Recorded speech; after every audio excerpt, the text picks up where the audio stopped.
Congratulations, you've made it 1 week. You're basically a quarter of the way done. I bow down to you. You rock.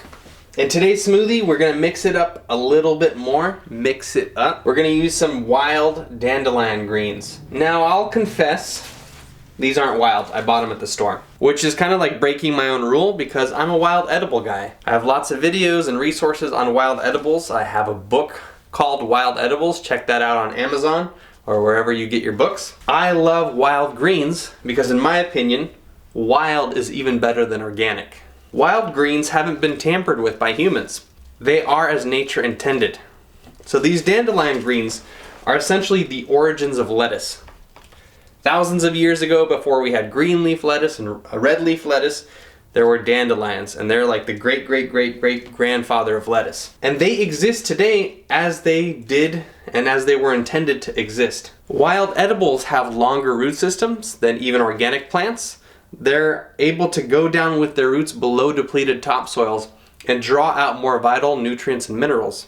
And so, it's a good idea to eat more wild greens. It's a good idea to put those wild greens into your smoothies because most of us aren't accustomed to eating wild foods and they may not taste good to us, but we can trick ourselves by blending them with fresh fruits and vegetables. So I bought these at the store. I bought them at a health food store. But what I really should have done is I should have gone into my backyard and picked them because I know that my backyard hasn't been sprayed with pesticides and chemicals. I know that the wild dandelion greens there are free, but alas, it was convenient at the time, so I just bought them, so bad Sergei. Half a bunch of dandelion greens go in our smoothie. I'm gonna give them a little light chop because they're pretty long. And also, I'm not gonna get rid of the stems because they're pretty soft, so everything goes in. Now, dandelion greens are quite bitter. So if you want to eat them, at first you might not be accustomed to the bitterness and you're gonna have to conceal it. How do you conceal the bitterness of dandelions? Green smoothie, that's way number 1. If you blend bitter greens with fruits, the sweetness of the fruits counterbalances the bitterness. The other way to conceal this is to make a dandelion pesto. So as you would make a pesto with basil, do the same thing except instead of the basil, or in addition to the basil, add some dandelion greens. And when you blend dandelion greens with any sort of fat, whether it be pine nuts or olive oil or Parmesan cheese, the bitterness balances out and it becomes almost non-existent.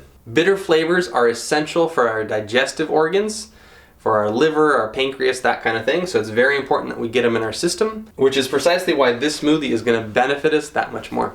We have a little thumb piece, actually it's like more of like a pinky sized piece of ginger. That goes in. We're going to have a whole banana in there today. I chose to use a pint of frozen blueberries. In they go. And we're going to use a whole apple, and we're going to try and rip it in half again, just so I can test my luck. I call this gorilla strength. Ooh, that one's a hard one. If you really want to learn how to rip apples in half, pick soft apples like galas.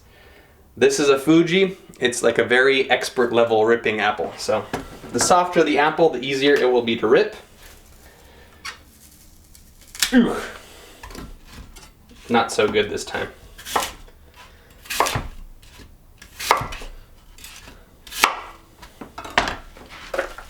In goes the apple with the seeds and a pint of water.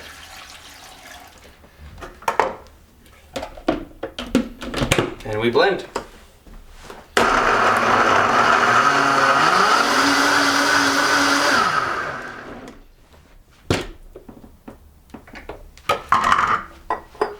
This is a purple smoothie. So the pigment of blueberries, the blue pigment, is stronger than the pigment of green. That's why even though we use greens, it's bluish purple. Same thing happens to trees in the fall.